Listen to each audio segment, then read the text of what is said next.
Good morning. This is Mommy Ting.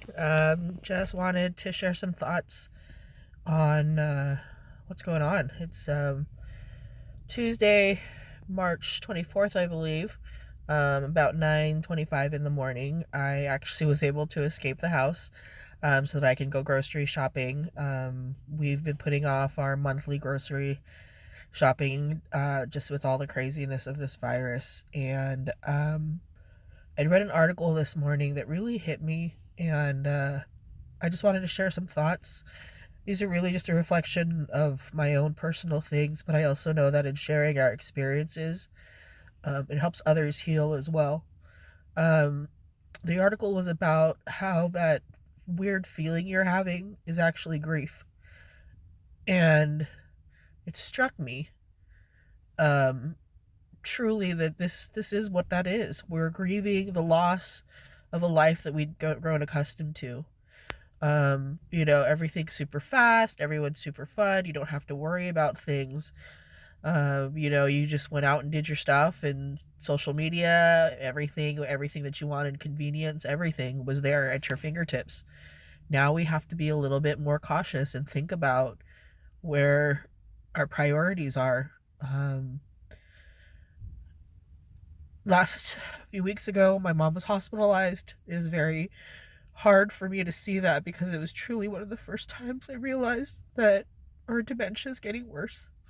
We were very fortunate to have time to celebrate her 76th birthday, March 6th. My dad came down. He is immunocompromised. I've been fighting cancer for 2 years.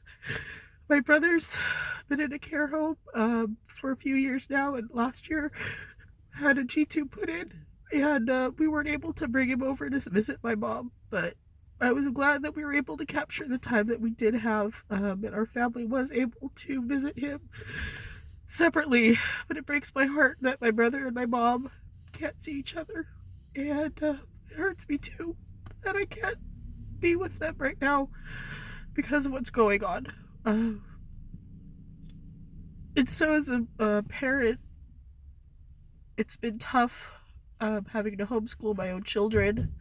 I am a special ed teacher, and I feel like all of these years, this year I started my grad program in social emotional learning through special ed and mindfulness, and I just feel that so many things um, are put in my path to help me with this.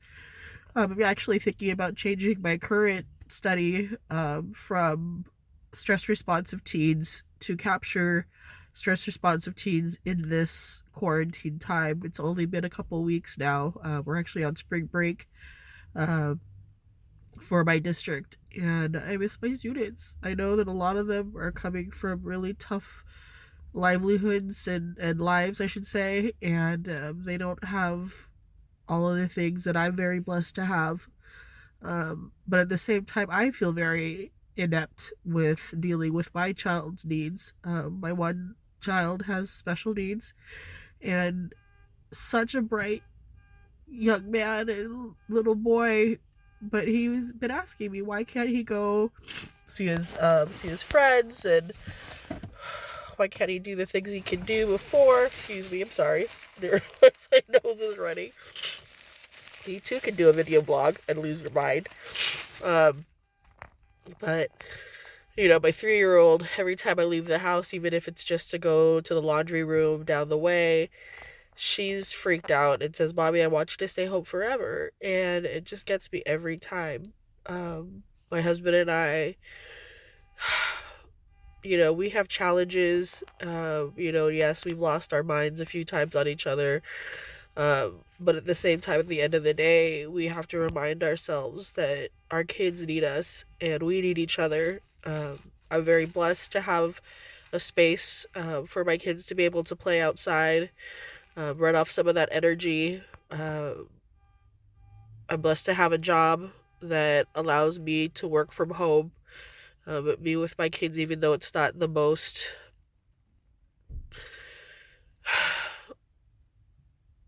ideal situation because my students need accommodations. They need someone to help them explain these things. Um, and to be there for them. And I think they need to hear as much as I do that everything's going to be okay. Because it will. Our human nature and just evolution through time, yes, this is an unknown virus and things are going out crazy. But I believe that when love and true looking out for each other, staying home, being with our families, getting that time that we've all been too busy to spend time with our families is so crucial right now. And we need to show our students and our children that it's okay to feel these feelings. There are no negative feelings. It's what we do with those feelings that is what's negative or positive. We have to choose whether we're going to use this time and energy to create more beauty in this world. We have to learn to do things a little differently, but maybe that's why this time is so critical. I just remember at the end of the movie WALL-E, and they are all floating around, huge bodies and stuff, just floating around, watching Netflix or whatever, and just everything's so instantaneous. But then when they land back on Earth and they find that vegetation, they reinvent themselves and give back, and they get healthy again. And I think that's what this time is truly needed. And as a mom and as a person who deals with anxiety and depression, maybe this is a time for me to really look within and see, why do I feel so inadequate? Why do I feel like I'm not good enough? And why do I need to prove to others and myself that I need to be more, when really it's all been inside of me this whole time? And I think also helping my own children be on that discovery of they are good enough, they are loved, that they can leap from a place of safety and continue to grow. Because in 10 years from now, hopefully I'll be a professor at a college somewhere teaching future teachers. We can all look back at this time and say, you know what? This was a time that I metamorphosized. This is a time where I realized what was important in my life. And this is my priority. This is what I am meant to be. And through these talents, I will make this world better. So with that, I apologize for the gross snot coming out of my nose from crying, but I hope that this gives you some comfort that you're not in this alone, and that through reaching out to others, virtually of course, and sharing our experiences, we can get through this and it's going to be okay. God bless.